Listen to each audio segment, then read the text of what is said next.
New year കഴിഞ്ഞോ കഴിയാനായി 12 മണിയാകുമ്പോഴത്തേനും കഴിയുമല്ലോ രാത്രി. Oh my God. അപ്പോൾ ആൾ വന്നിട്ടുണ്ടായിരുന്നു, വന്നിട്ട് പോയി. അപ്പം അതുകൊണ്ടുള്ള സങ്കടമാണ്.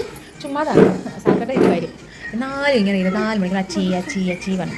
അച്ചി വന്നപ്പോൾ എന്താ കൊണ്ടുവന്ന കാണണ്ടേ? എന്താ പുളി കടിക്കണ്ട, പൊട്ടിച്ചാൽ മതി. മൂക്കിൽ കണ്ടായിരുന്നു, മൂക്കിൽ കിറ്റിയാണ് കിറ്റി. അങ്ങനെ പുളി, നല്ല മധുരമുള്ള പുളി. എനിക്കിഷ്ടമല്ല കേട്ടോ, ഞാൻ ചുമ്മാ കാണിച്ചതേ ഉള്ളൂ. അവൾ അതിൻ്റെ ആൾ എന്തോ നല്ല സ്വീറ്റായിട്ടുള്ള പുളിയാണ്. അപ്പോൾ കഴിക്കുമ്പോൾ ഭയങ്കര ടേസ്റ്റ്. പക്ഷേ ഞാൻ ഒരുപാട് കഴിക്കില്ല, 1 2. ന്യൂ ഇയർ ആയിട്ട് എന്തെങ്കിലും റെസൊല്യൂഷനൊക്കെ എടുത്തായിരുന്നു? എവിടെ നല്ലേ എടുത്തിട്ടൊന്നും കാര്യമില്ലല്ലോ. നടക്കേണ്ടത് നടക്കുന്ന പോലെ അങ്ങ് നടന്നു പോയിക്കൊണ്ടിരിക്കും ഇല്ലേ? നമ്മൾ എന്ത് റെസൊല്യൂഷൻ എടുത്തിട്ട് കാര്യമില്ല. അതങ്ങനെയാണ്. നമ്മളെ മൈൻഡ് എന്ന് പറയുന്നൊരു സാധനമുണ്ട്, അത് നമുക്ക് ചിലപ്പോൾ പണി തരും. അയ്യോ, ഞാനെന്തായാലും അങ്ങനെ റെസൊല്യൂഷനൊന്നും അങ്ങനെ എടുക്കാറില്ല, ഇതുവരെ അങ്ങനെ എടുത്തിട്ടുമില്ല. വർഷം പോകെ പോട്ടെ, പോണതുപോലെ പോട്ടെ. നമ്മൾ ഓരോ തീരുമാനങ്ങളൊക്കെ എടുത്തിട്ട് അനാവശ്യമായിട്ട് തീരുമാനങ്ങളെടുത്ത് പിന്നെ പണി വാങ്ങിക്കൂട്ടി എന്തിനാണ് വെറുതെ അല്ലേ?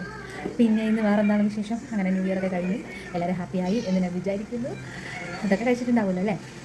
അപ്പോൾ ഞങ്ങളുടെ പരിപാടികളൊക്കെ കഴിഞ്ഞു, ഫുഡൊക്കെ കഴിച്ചു, ഹാപ്പിയാണ്. ഇനി നല്ലപോലെ കിടന്ന് ഉറങ്ങണം, നല്ല ക്ഷീണമുണ്ട്. അത്രയും